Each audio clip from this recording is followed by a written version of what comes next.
जैसे कि सफेद रसगुल्ले की चाशनी में कोई ना काला रसगुल्ला रख दिया, उस तरीके से देख रहे हैं। गुलाब जामुन के ऊपर, वो भी गुलाब जामुन के ऊपर। अभी दीपक भाई मुझे बैक स्टेज ले गए और मुझसे कहने लगे कि कैलाश भाई आज का कार्यक्रम जबरदस्त होना चाहिए, ऐसी कविता पढ़ो कि पब्लिक को बांध दो, पब्लिक भगना नहीं चाहिए। उसके लिए तुम चाहे चीखो, चाहे चिल्लाओ, चाहे गरियाओ, जो लगे वो करो, लेकिन पब्लिक नहीं भगना चाहिए, पब्लिक को बांध के रखो। मैंने कहा यार दीपक भाई भोपाली आदमी हो और इतनी सी समस्या का हल नहीं कर सकते। मैंने कहा यार दीपक भाई इसका छोटा सा हल है। मैंने कहा एक ऐलान करवा दो, जो सबसे आखिरी तक बैठेगा वो 50,000 रुपए लेकर जाएगा। कहने लगा यार तुझे तो खुद 500 रुपए पूरे नहीं मिल रहा, तू कहां से 50,000 रुपए देगा।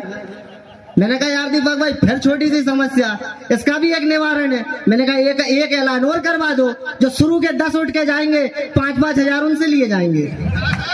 बहुत बढ़िया। अब 50,000 जीतने के चक्कर में आखिरी वाला भी नहीं जाएगा और 5,000 देने के चक्कर में शुरू के 10 भी नहीं भाग पाएंगे और इन दोनों के चक्कर में बीच वाले पिस के रह जाएंगे।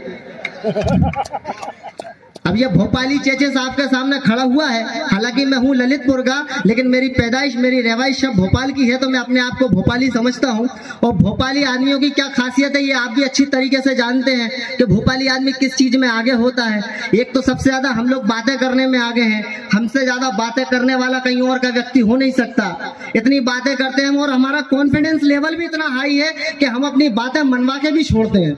यदि कोई हमसे 2 मिनट बैठ के बात कर ले तो 1 घंटे बाद यही कहता हुआ उठता है कि अभिषेक बच्चन का बाप अमिताभ नहीं है, धर्मेंद्र है। ये हम लोग का कॉन्फिडेंस लेवल है कि हम अपनी बातें मनवा देते हैं। और एक भोपाली आदमी की एक और खासियत है, यदि कोई बाहर का व्यक्ति किसी भोपाली व्यक्ति से पता पूछ ले तो भगवान की कसम वो आदमी उसे घर छोड़ना बाकी रह जाता है, लेकिन उसको बता सब कुछ देता है, उसके अगले उसके पिछले सबको बता देता है। तो बनवारी क्या जा रहे हो?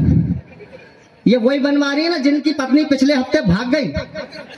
भगवान की कसम सामने वाला माथा पीटने के लिए दीवार ढूंढता है, किस दीवार पे सिर मारूं, मैंने किससे पता पूछ लिया। लेकिन बहुत सीधे सच्चे और भोले भाले लोग हैं हम लोग, कुछ छुपाते नहीं है, उसके बाद भी हम पीछा नहीं छोड़ते, फिर पूरी बताते हैं कि ये वही बनवारी है जिनका लड़का पिछले 6 महीने से अंदर है छेड़खानी के केस में।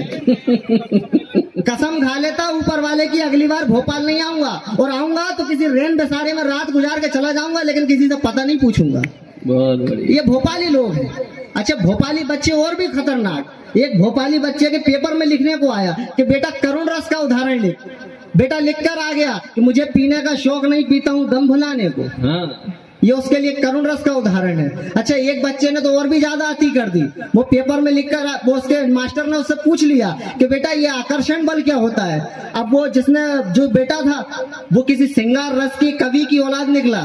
अब वो अपने तरीके से उत्तर देता है कि जब किसी कन्या द्वारा किसी पुरुष को अपनी ओर आकर्षित किया जाता है तब उन दोनों के मध्य लगने वाला बल आकर्षण बल कहलाता है। बहुत बढ़िया। अच्छा मास्टर माथा पीट के रह गया कि भगवान कसम इतना अमोद ज्ञान इस बालक में भरा कहां से, क्या नहीं लाया। अच्छा उसकी जिज्ञासा जागी कि इसके अंदर 1-2 इसका ज्ञान और तत्वलू में। एक और दाग दिया सवाल कि बेटा ये प्रतिकर्षण बल क्या होता है। तो प्रतिकर्षण बल के लिए वो बेटा बताता है कि जब किसी कन्या द्वारा किसी पुरुष को अपनी ओर आकर्षित किया जाता है तब उन दोनों के मध्य लगने वाला बल आकर्षण बल कहलाता है। लेकिन जब इसी आकर्षण बल की मात्रा और अधिक बढ़ जाती है तब वो पुरुष उस कन्या की ओर खिंचा चला जाता है। तत्पश्चात उसी कन्या द्वारा किसी बाहरी दबाव के चलते उस पुरुष पर बाहुबल का प्रयोग कर दिया जाता है। तब वो व्यक्ति उस अपने स्थान से विचलित होकर पुनः उस दिशा में गमन कर जाता है जिस दिशा से वो आया होता है, और इस अवस्था में लगने वाला बल प्रतिकर्षण बल कहलाता है।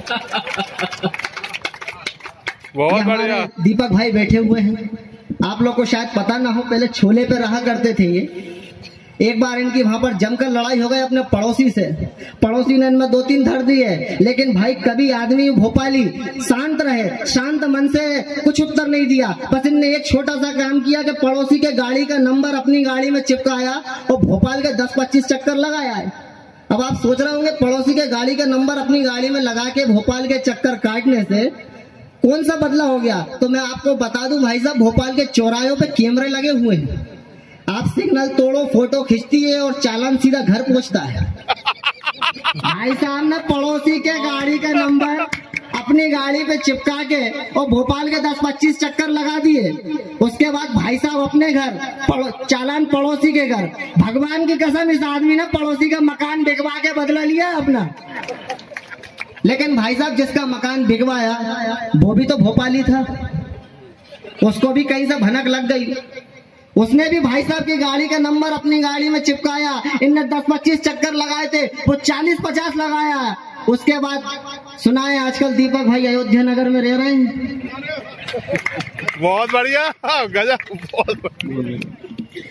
आप लोगों ने देखा होगा हमारे देश में बड़े बड़े कवियों ने, बड़े बड़े साहित्यकारों ने, बड़े बड़े कलमकारों ने शराब का वर्णन बहुत जबरदस्त तरीके से किया है। शराब को अमृत सरीखा सा बता दिया है। शराब मिलने का वो स्थान, वो कलहारी, वो ठेका, वो मधुशाला, मंदिर मस्जिद से ज्यादा महान बता दिया उसे। लेकिन इन दोनों को महान बनाने के चक्कर में अपनी दोनों किडनियां खराब करके घर बार बेचने वाले उस शराबी के बारे में आज तक किसी ने 2 ढंग की पंक्तियां भी नहीं लिखी।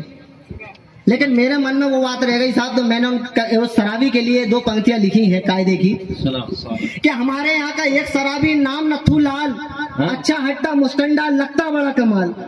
हमारा यहाँ का एक शराबी नाम नथू लाल, अच्छा हट्टा मुस्टंडा, लगता बड़ा कमाल। वो जब तक जिया खूब दबा के पिया, वो जब तक जिया खूब दबा के पिया, और खूब उसने पी और खूब उसने लोगों को पिलाया। लेकिन साहब जब तक जिंदा रहा देसी पी अंग्रेजी को हाथ तक नहीं लगाया। जब तक जिंदा रहा देसी पी अंग्रेजी को हाथ तक नहीं लगाया। वो मंदिर गया, वो मस्जिद गया, वो 15 अगस्त, वो 26 जनवरी भी मनाता था। वो दारू के नशे में तिरंगा तो लहरा दे, मगर राष्ट्रगान बड़ी शिद्दत से गाता था। और जहां तराने बजे वतन के वहां मदहोश हो झूम जाता था। अरे था तो वो दीवाना वतन का यारों, मगर क्या करना शराबी कहलाता था।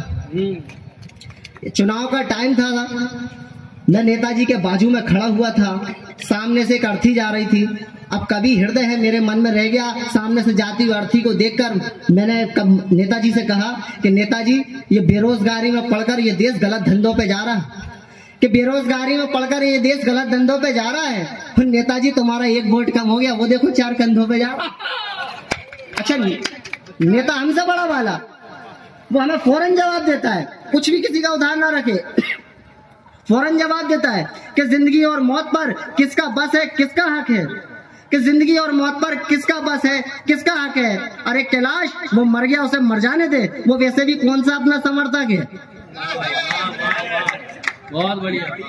अभी हाल ही में हमारे देश में चुनाव, नोटबंदी हुई साहब, सबके पैसे गए, मेरे अकेले के नहीं गए। और उस समय लोगों के मुरझाए हुए चेहरों को देख के तो साहब मेरी कविता ही निकल पड़ी। उस समय को दर्शाती हूँ मेरी 4 लाइनों की कविता कि आज भरी है जेबें सबकी पर मुंह लटके लटके हैं। आज भरी है जेबें सबकी पर मुंह लटके लटके हैं। जमाखोरों के हाल हैं ऐसे जैसे फांसी पर अटके हैं। वो एक जमाखोर बोला मुझे यार कैलाश ये तो बता, वो एक जमाखोर बोला मुझे यार कैलाश ये तो बता, और काले धन को सफेद करना है कुछ पता। तो साहब मैंने जो उसको उत्तर दिया, यदि आपको अच्छा लग जाए तो मेरे को आशीर्वाद स्वरूप तालियां दीजिए कि आज भरी है जेबें सबकी पर मुंह लटके लटके हैं। जमाखोरों के हाल हैं ऐसे जैसे फांसी पर अटके हैं। वो एक जमाखोर बोला मुझे यार कैलाश ये तो बता, और काले धन को सफेद करना है कुछ पता। तो मैंने कहा कि तेरे जैसे जमाखोर अब भरी गर्मी में भी कांपेंगे, और लगा दिया तू काले धन को, दोनों मिलकर तापेंगे। बहुत बढ़िया, वाह वाह। मैं गला खींच रहा हूँ।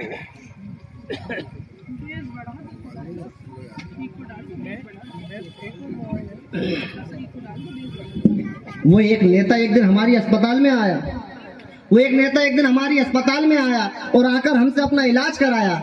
वो एक नेता एक दिन हमारी अस्पताल में आया और आकर हमसे अपना इलाज कराया। बोला यार डॉक्टर साहब ऐसा क्या हो गया, जो कुछ टुच्चे भी आजकल हमारी राजनीति धो रहे हैं। डॉक्टर साहब ऐसा क्या हो गया जो कुछ टुच्चे भी आजकल हमारी राजनीति धो रहे हैं। मैंने कहा यार नेताजी आपकी रिपोर्ट में आया है कि आपके अंदर भ्रष्टाचार की राजनीति के कीड़े धीरे धीरे कम हो रहे हैं। आपके अंदर भ्रष्टाचार की राजनीति के कीड़े धीरे धीरे कम हो रहे हैं, लेकिन आप घबराइए नहीं, हम आपका इलाज जरूर कर जाएंगे। लेकिन आप घबराइए नहीं, हम आपका इलाज जरूर कर जाएंगे। एक घोड़े के इंजेक्शन तो लगेगा, या तो आप ठीक होंगे या तो आप मर जाएंगे। एक घोड़े के इंजेक्शन तो लगेगा, या तो आप ठीक होंगे या तो आप मर जाएंगे। बोले यार डॉक्टर साहब घोड़े का इंजेक्शन तो घोड़े को लगाया जाता है।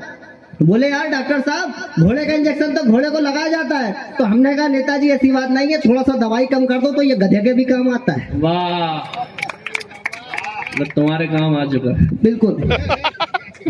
इस सदन का सबसे छोटा पत्नी पीड़ित व्यक्ति मैं बैठा हुआ हूँ, मेरे से बड़े बड़े यहाँ बैठे हुए हैं। और एक दिन भगवान की विशेष कृपा मेरे ऊपर हुई, मेरी पत्नी का मेरे से बोलचाल बंद हो गया था। और कैसे बंद हुआ, क्यों बंद हुआ, ये मैं आपको दर्शाता हूँ मेरी कविता के माध्यम से। स्वागत।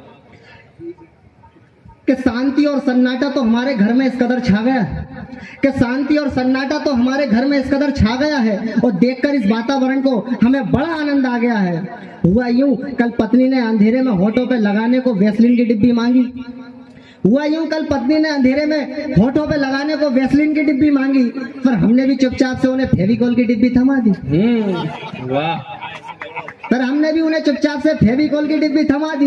अब तो हमारे घर में एकदम आनंद ही आनंद है, अब तो हमारे घर में एकदम आनंद ही आनंद है। और फेविकोल लगाने के बाद से उनका मुंह पूरी तरह से बंद है। वाह। लेकिन साहब हमारी पत्नी को हमारी खुशी जरा भी नहीं भा रही है। उनके मुंह बंद होने के बाद से वो हाथ पैर चला रही है। वाह। और किस्मत तो हमारी इस कदर फूट चुकी है यार, क्या बताएं आपको, पत्नी सुबह से हमें 10 बार फूट चुकी है। और हाल ऐसा होगा ये मैंने न जाना था। अरे इस तरह चुप रहने से अच्छा तो उनका मुंह चलाना था। हाय हाय। अच्छा आपने देखा होगा कुछ लोग अपने काम में कुछ ऐसे रम जाते हैं, वो अपने काम को हर जगह दोहराते हैं। वो एक बैंक कर्मचारी तो बरमाला के समय ही अड़ गया और भूलकर अपनी शादी अजीब सी जिद पकड़ गया। भाई एक बैंक कर्मचारी तो बरमाला के समय अड़ गया और भूलकर अपनी शादी अजीब सी जिद पकड़ गया और कहने लगा कृपया कर मंच पर इस तरह से भीड़ न लगाइए, तो बरमाला अगर डालना है तो एक एक करके आइए। कृपया कर मंच पर इस तरह से भीड़ न लगाइए और बरमाला अगर डालना है तो एक एक करके आइए। और सुनकर इतना लोग उस पर टूट पड़े थे सारे, और सबने मिलकर एक एक करके जमकर जूते मारे। और वो एक पुलिस वाले ने तो इतनी ज्यादा अति करी, जब तक 50 का लिया नहीं मांग नहीं भरी। बढ़िया। और एक वो ट्रैफिक हवलदार तो अपनी शादी में सारी सीमाएं लागने लगा, सुहाग रात में पत्नी के बीमे के साथ फिटनेस सर्टिफिकेट मांगने लगा। वाह भाई वाह। और जब तक उस पत्नी ने उस पति को सौंपा नहीं दिया, भगवान की कसम उसने भी उसे कमरे में घुसने का मौका नहीं दिया। और आइए मैं एक ऐसी कविता सुनाता हूँ, आप लोगों ने देखा होगा, झंडे वाली सुनाओ, झंडे वाली। कि चुनाव के टाइम पे अलग अलग पार्टियों के लोग जब प्रचार करते हैं तो अपना अपना अलग अलग तरीका होता है, और सब लोग मकानों पे लोगों की जनता के घरों पर झंडे लगाते हैं। अब वो तो चले जाते हैं झंडे लगाकर, लेकिन उन झंडों का लोग कैसे इस्तेमाल करते हैं ये किसी को नहीं पता। मैं भोपाली आदमी हूँ, मैंने कैसे इस्तेमाल करा मैं ये आपको बताना चाहता हूँ। शायद मेरी इस्तेमाल करने के तरीके को सुनकर आपको भी याद आ जाए कि ये हमने किया था कि नहीं किया था।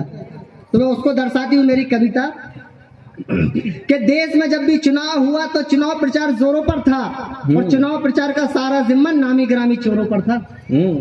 कि देश में जब भी चुनाव हुआ तो चुनाव प्रचार जोरों पर था, और चुनाव प्रचार का सारा जिम्मा नामी ग्रामी चोरों पर था। वो एक भ्रष्टाचारी नेता को दूसरे भ्रष्टाचारी नेता का प्रचंड बहुमत धो गया। वो एक भ्रष्टाचारी नेता को दूसरे भ्रष्टाचारी नेता का प्रचंड बहुमत धो गया। अपना काम तो छत पे लगाए हुए झंडों से ही हो गया। वाह। अपना काम तो छत पे लगाए हुए झंडों से ही हो गया। और कविता अब शुरू होती है कि नेतागिरी को नेताओं ने एक झोल बना लिया, कि नेतागिरी को नेताओं ने एक झोल बना लिया। हमने झंडा उतारा, सिला और तकिए का घोल बना लिया। हमने झंडा उतारा, सिला और तकिए का खोल बना लिया। वो उस दिन देखे में बड़ा ही गजब का चमत्कार लग रहा था। वो तकिया नहीं, गठबंधन की सरकार लग रहा था।